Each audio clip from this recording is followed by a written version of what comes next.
Hello students, IT brain में आपका स्वागत। आज हम S.S.Krotov के प्रॉब्लम 1.20 पर डिस्कस करेंगे। तो एक बार आप क्वेश्चन सुने। A weightless inextensible rope rests on a stationary wedge forming an angle alpha with the horizontal as shown in the figure। चित्र में भी आपको दिखाता हूं।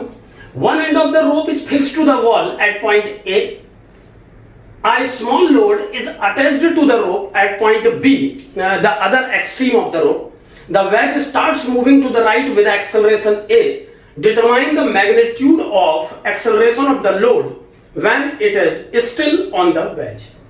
यानी आपको वेज पे जो लोड मूव कर रहा है, तो जब वो वेज पे ही रहे उस इंस्टेंट पर उसका एक्सेलरेशन कैलकुलेट करना है। यहां पर ध्यान रहे कि इस बात को मेंशन नहीं किया गया है कि ये एक्सेलरेशन किस फ्रेम से मेजर करना है। तो ऐसी कंडीशन में ग्राउंड फ्रेम से ही मेजर्ड ऑब्जर्वेशन को आंसर माना जाएगा। सो मान लेते हैं ये एक स्टैटिक फ्रेम है, इस ग्राउंड पर एक वेज प्लेस है, इस वेज में एक ब्लॉक रखा हुआ है जिससे स्ट्रिंग का एक टर्मिनल बंधा हुआ है और एक पुली के थ्रू होता हुआ जो कि इस वेज में फिक्स्ड है। ये स्ट्रिंग का दूसरा कॉर्नर वॉल पे फिक्स्ड कर दिया गया है, इस फिक्स्ड पॉइंट को A, जबकि इस ब्लॉक को B डिफाइन किया गया है। Angle of the ways alpha है और जिस एक्सेलरेशन से ये वेज राइट डायरेक्शन में ट्रेवल कर रहा है वो A गिवन है। आपको इस ब्लॉक का एक्सेलरेशन कैलकुलेट करना है ग्राउंड फ्रेम से। सो कैसे कैलकुलेट किया जाएगा और कैसे इसमें रिलेटिव कंसेप्ट को यूज किया जाएगा, एक बार समझें। जिन कंसेप्ट्स को हम यूज करेंगे इस प्रॉब्लम में वो होंगे, नंबर एक स्ट्रेंथ कंस्टेंट और दूसरा relative acceleration concept, relative acceleration. हालांकि इस क्वेश्चन को ग्राउंड फ्रेम से भी सॉल्व किया जा सकता है, बट पहले हम इसे रिलेटिव फ्रॉम एक्सेलरेशन कांसेप्ट से सॉल्व करेंगे क्योंकि वो इसको सॉल्व करने का ज्यादा बेटर तरीका होगा। सो मान लीजिए ए पॉइंट से इस पुली तक का डिस्टेंस x है, जबकि इस पुली से बी पॉइंट तक का डिस्टेंस y। अब जैसा हम देख पा रहे हैं कि स्ट्रिंग का टोटल लेंथ x और y के सम के बराबर है, तो x plus y equal to L equation दी जा सकती है। यहां पर L length of the string को डिफाइन कर रहा है। अगर इस इक्वेशन को t के रिस्पेक्ट में डिफरेंशिएट किया जाए तो ये बन जाएगा dx by dt plus dy by dt equal to 0। और चूंकि हमें वेलोसिटी नहीं एक्सेलरेशन सॉल्व करने हैं, तो डबल डिफरेंशिएट करने पर d square x by dt square plus d square y by dt square equal to 0। Clearly जब ये वेज राइट डायरेक्शन में मूव करेगा तो इसके मोशन से x का वैल्यू इंक्रीज होगा और y का वैल्यू डिक्रीज होगा। सो अगर हम x और y के डबल डेरिवेटिव को एक्सेलरेशंस ऑफ द सिस्टम से एसोसिएट करना चाहें, तो जैसा डायग्राम में दिखाई दे रहा है, d square x by dt square को a से और d square y by dt square को a डैश से एसोसिएट किया जा सकता है। अब यहां पर ध्यान दें कि जब ये वेज राइट मूव करेगा तो इस पे बैठा ये ब्लॉक अपवर्ड डायरेक्शन में जर्नी करेगा वेज के रिस्पेक्ट में, तो वेज के रिस्पेक्ट में इसके एक्सेलरेशन को a डैश कंसीडर करते हुए हम इस d square y by dt square को माइनस a डैश पुट कर सकते हैं।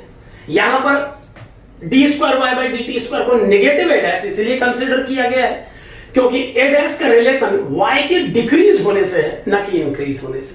सो इसके डिक्रीज होने से a डैश एसोसिएट है, इसलिए माइनस कंसीडर किया गया है, जबकि x के इंक्रीज होने के डबल डेरिवेटिव से एसोसिएट है a, इसीलिए उसे प्लस में कंसीडर किया गया है। एक बात यहां क्लियर मेंशन कर दूं कि a dash acceleration of block है, एक्सेलरेशन ऑफ ब्लॉक को शो कर रहा है but with respect to veg.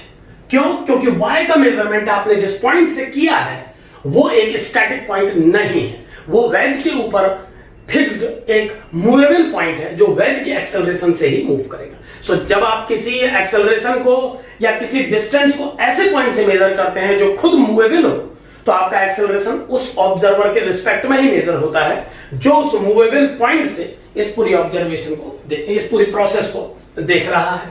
So a dash का वैल्यू न्यूमेरिकली a के बराबर आ गया है।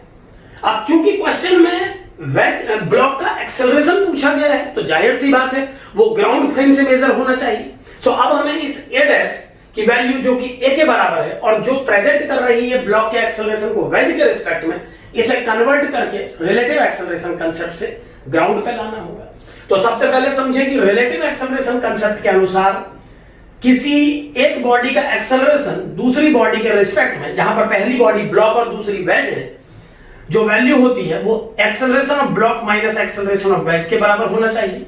सो इस फॉर्मूले में अगर मैं सभी वैल्यूज पुट करूं वेक्टोरियल फॉर्म में, तो हमें ब्लॉक का एक्चुअल एक्सेलरेशन ग्राउंड के रिस्पेक्ट में मिल जाएगा। सो एक बार सॉल्व करके देखते हैं। ब्लॉक का एक्सेलरेशन वेज के रिस्पेक्ट में न्यूमेरिकली a के बराबर है, और इसका डायरेक्शन अगर वेक्टोरियली प्रेजेंट किया जाए तो इसका एक कंपोनेंट माइनस आई कैप के अलोंग और एक कंपोनेंट जे कैप के अलोंग होना चाहिए। यहां पर जिस डायरेक्शन फ्रेम का यूज किया जा रहा है उसके अकॉर्डिंगली आई और जे कुछ इस तरीके से कंसीडर किए गए हैं। सो अगर मैं a डैश की वैल्यू को वेक्टोरियली प्रेजेंट करूं तो ये होगी a minus cos alpha i cap plus sine alpha j cap, और एक्सेलरेशन ऑफ ब्लॉक हमें कैलकुलेट करना है, जबकि वेज के एक्सेलरेशन को a आई कैप लिखा जा सकता है। अब इसे अगर मैं फाइनल सॉल्व करूं तो ब्लॉक का एक्सेलरेशन आ जाएगा a I cap plus a minus cos alpha i cap plus sine alpha j cap, और इसे सॉल्व करने पर ब्लॉक का एक्सेलरेशन आ जाएगा a कॉमन लेके 1 minus cos alpha i cap plus a sign alpha j cap.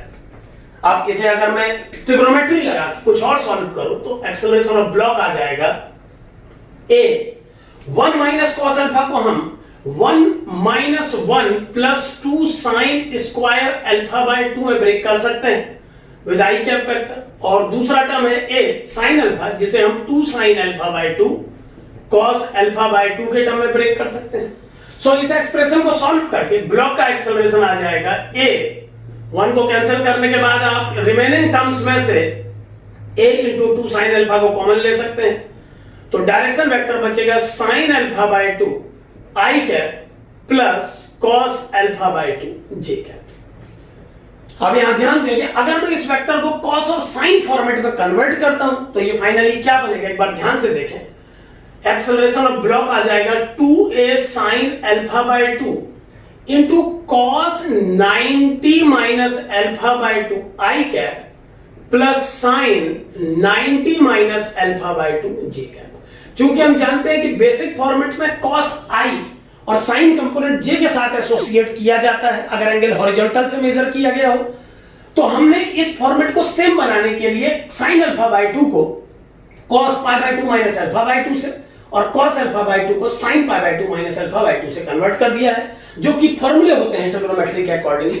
तो इस vector को देखिए हमें क्या खास बात पता लगी कि जो ब्लॉक का एक्सेलरेशन ग्राउंड ऑब्जर्वर को एक्सपीरियंस होगा उसका हॉरिजॉन्टल से जो एंगल है वो pi by 2 minus alpha by 2 है, जबकि वेज के ऑब्जर्वर को इस ब्लॉक का जो एक्सेलरेशन एक्सपीरियंस हो रहा था वो एक्सेलरेशन माइनस कॉस अल्फा और प्लस साइन अल्फा कंपोनेंट से डिफाइन किया जा रहा था।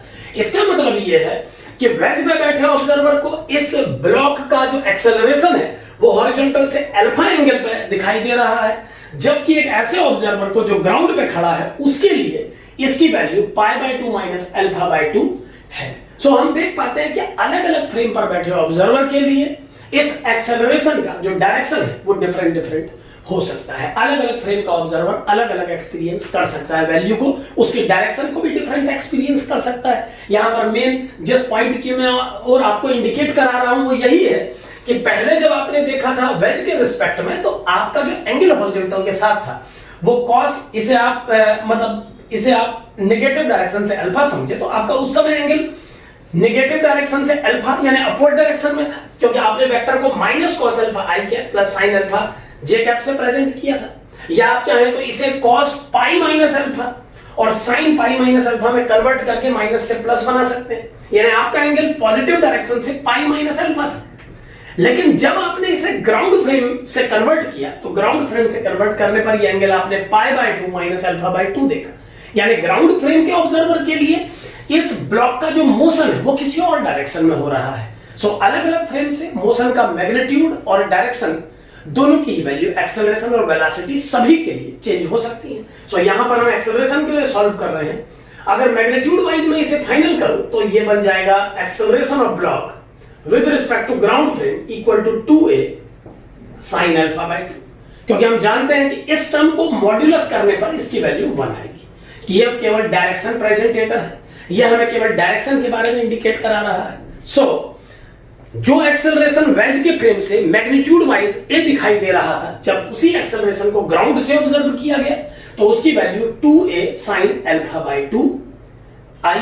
तो इस तरीके से आप किसी प्रॉब्लम को पहले वेज के फ्रेम से सॉल्व करके फिर ग्राउंड के फ्रेम में कन्वर्ट कर सकते हैं।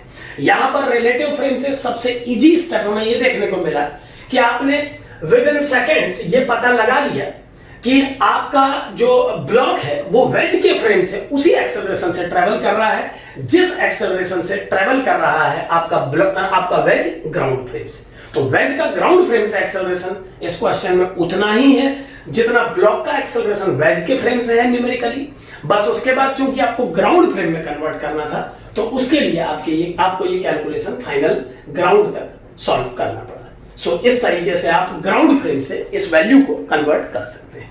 तो पहले आप वेज के फ्रेम से सॉल्व करें प्रॉब्लम को, फिर ग्राउंड फ्रेम से कन्वर्ट करें। हाँ, ऐसा हो सकता है कि इसे डायरेक्ट ग्राउंड फ्रेम से सॉल्व किया जा सकता है, तो अपनी नेक्स्ट वीडियो में हम इसको ग्राउंड फ्रेम से सॉल्व करने की कोशिश भी करेंगे। Thank you.